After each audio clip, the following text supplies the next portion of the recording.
For decades, the most important bridge in the New York-New Jersey region has been patched, studied, argued over and handed from one governor to the next, while 90,000 vehicles crossed it every single day. Port trucks, commuters, freight from the busiest container port on the entire East Coast, all of it riding on a structure built when Eisenhower was in his first term, carrying loads it was never designed for, on a span with no shoulders and nowhere to go when something goes wrong. New Jersey is finally replacing it. $6.7 billion, 70 years in the making. What they decided to build, after all of that, is going to surprise you.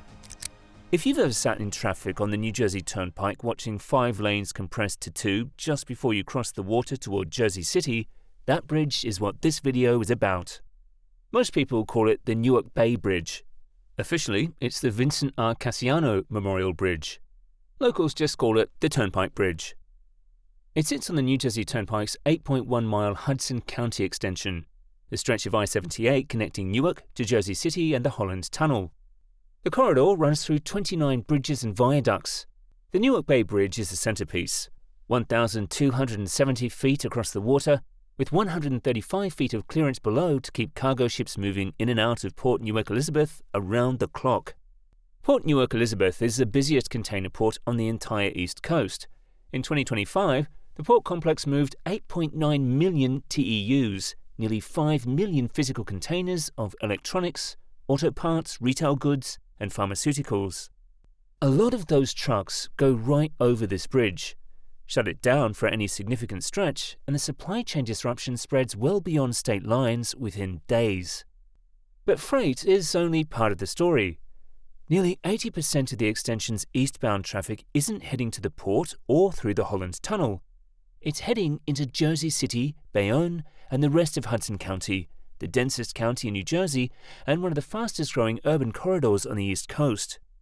For hundreds of thousands of people, this is simply the road that gets them to work and back. It's also a designated state evacuation route, which makes the next part harder to ignore. In March 2024, a container ship lost power and struck the Francis Scott Key Bridge in Baltimore. 6 workers died. In the investigation that followed, the NTSB reviewed pre-1991 bridges that had never undergone a vessel strike vulnerability assessment and identified 68 structures across 19 states. The Newark Bay Bridge was on that list. Both it and the Key Bridge are fracture-critical structures, meaning if a primary tension member fails, there's no redundant load path and no controlled collapse. One failure mode, one outcome.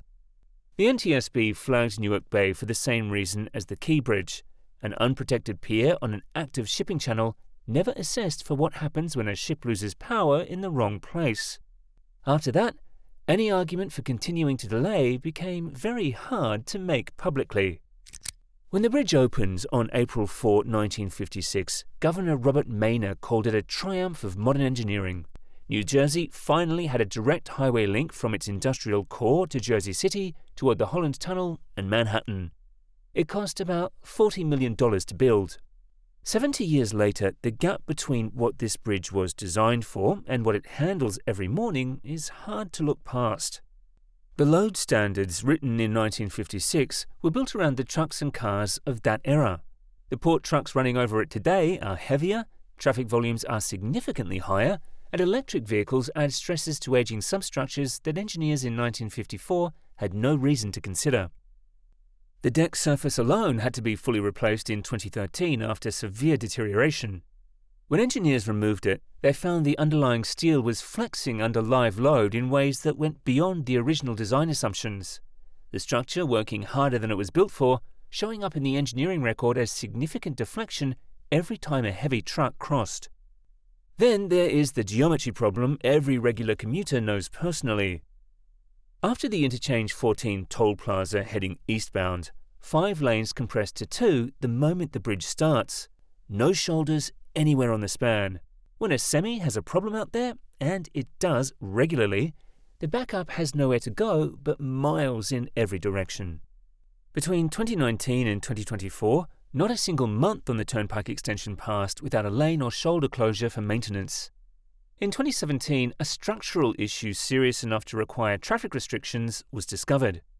The NJTA has not specified publicly what it was, but uses that episode as its plainest argument against further rehabilitation. The most serious deterioration is below the surface. Piers and foundations sitting in tidal salt water, where chloride penetrates concrete and corrodes steel from the inside out.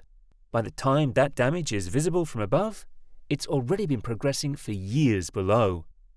1 in 4 children in Newark has asthma, 3 times the national average, with hospitalization rates 30 times the national norm. Community advocates have called the stretch along the Turnpike Extension Asthma Alley for years. The people who live closest to this road have been absorbing its costs long before any construction budget was written. For years, New Jersey did have a plan, a big one, and it became too expensive and too politically combustible to survive, which is really the answer why it took this long. The original proposal was a full corridor rebuild from Interchange 14 all the way to Jersey Avenue in Jersey City. New lanes, new ramps, expanded capacity across the entire 8.1-mile stretch. Under former Governor Phil Murphy, the new crossing alone would have been widened to 8 total lanes, doubling current capacity.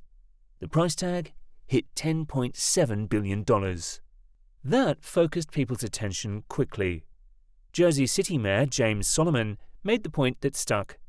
The Holland Tunnel wasn't getting any wider, so adding lanes would just move the bottleneck downstream. Newark Mayor Ras Baraka made the same argument from a health angle. More lanes meant more diesel trucks through communities where the consequences were already showing up in children's lungs. The Turnpike Trap Coalition, 65 advocacy organizations working together, spent years building that case. Different governors came and went. Planning cycles turned over. Millions went into studies and environmental reviews. The bridge kept aging, the repairs kept coming, and nothing got built. By the time Mikey Sherrill took office, the $10.7 billion program was already falling apart. Her predecessor had quietly eliminated a planned lane addition between interchanges 14A and 14C in December 2025, saving roughly $500 million. But the central dispute, how many lanes to put on the new bridge itself, was still unresolved. In February 2026, Mayors Baraka and Solomon sent a joint letter. 1 bridge, 4 lanes, same capacity as today, no expansion. On March 3, 2026, Sherrill moved forward with exactly that. 4 lanes, same as 1956. If that sounds like $6.7 billion to solve the structural problem and leave the traffic problem exactly where it is, that's because it is. And that was not an accident. 4 lanes was a deliberate choice, not an engineering limitation. Adding capacity was physically possible, but the Holland Tunnel on the other end wasn't getting any wider. More bridge lanes would just relocate the bottleneck a few miles east. The communities along the corridor made the second argument. More lanes meant more trucks, more diesel, more burden on neighborhoods where health consequences were already being measured in hospital admissions. And the math was blunt. 4 lanes cost $6.7 billion. 8 lanes would have cost $10.7 billion. The extra $4 billion for lanes that wouldn't solve the congestion was the argument that ran out of runway. A single new cable-stayed bridge alongside the existing structure, 4 lanes with full shoulders, traffic keeps moving on the old span the entire time. Once the new bridge opens, the old one comes down. She called it the largest single project the New Jersey Turnpike Authority had ever advanced. Baraka and Solomon called it a long overdue win. Parsons Corporation, which had handled the Goethals Bridge replacement a few miles south, led the design. First contracts were awarded in spring 2026, with the new bridge expected to open by 2031. Now for the part that doesn't make the press releases. A cable-stayed bridge is exactly what it looks like.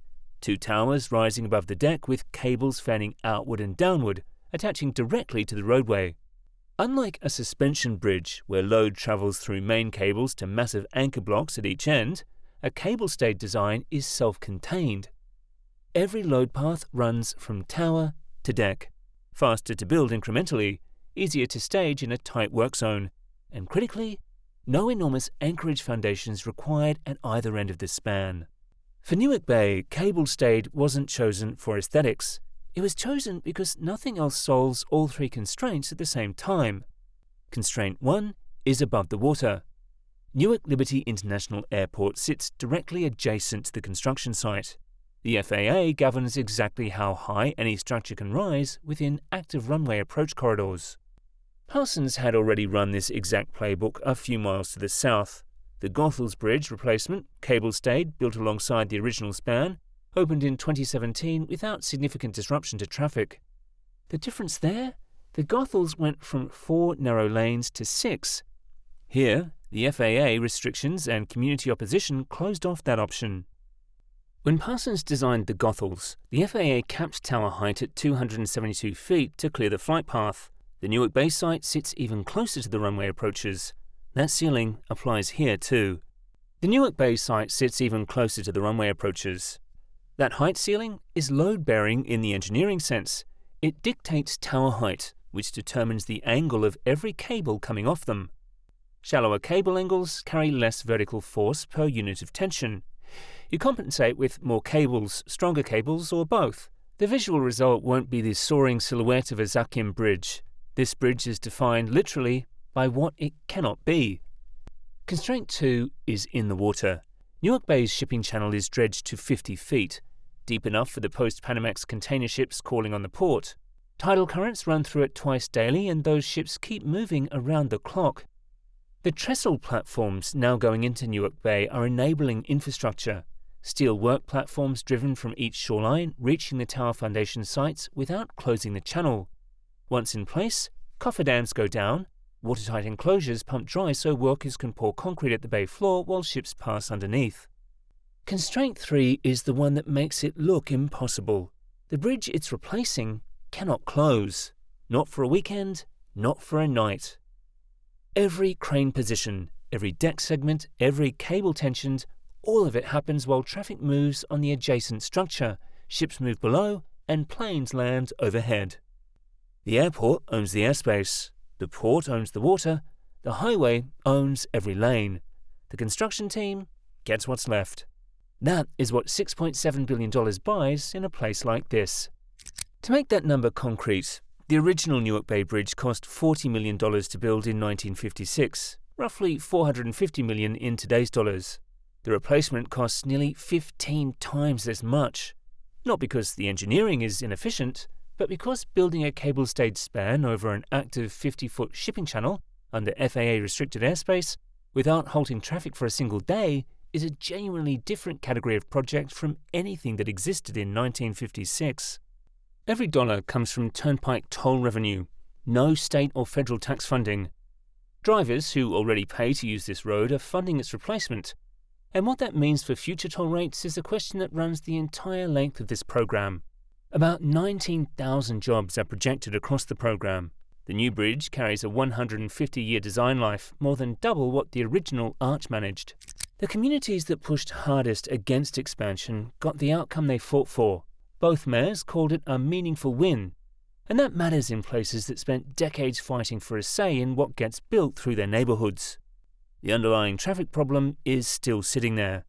Shoulders and the elimination of monthly maintenance closures will improve daily operations compared to today. But the lane count doesn't change. Every driver who has sat in that grind will still be sitting in it after $6.7 billion has been spent. Years of construction in Newark Bay means diesel equipment, noise and disruption landing on neighborhoods that already carry the highest pollution burden from this corridor. The communities bearing it have been living next to this highway for 70 years. And then there's the toll question. A project of this scale funded entirely by turnpike revenue, with costs that could still run higher than projected and a decade of construction still ahead. There is also a harder version of the argument that never made it into the final decision. Whether the $6.7 billion spent on a road replacement was the right answer at all, when the same money could have funded transit connections that move far more people through the same corridor. The organised opposition made that case explicitly. It didn't win, but it hasn't gone away. Zoom out and the Newark Bay Bridge becomes a preview of what the entire country is heading toward. Every highway and bridge built in the 1950s and 60s is hitting the end of its design life at roughly the same time. New Jersey is among the most visible cases. But every state has a version of this calculation waiting. Structures past the point of repair, replacement costs that look impossible until the alternative becomes obviously worse, and communities that have been living with this infrastructure for generations.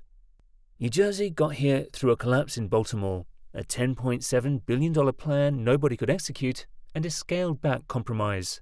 Foundation work is now underway in Newark Bay. Whether $6.7 billion to keep the same lane count actually solves the problem, or just buys a few more decades before this debate comes around again, is worth putting to the comments. Did New Jersey make the right call? Or did it take 70 years to arrive at a plan that still leaves the hardest question unanswered? Subscribe for more Megabuild stories.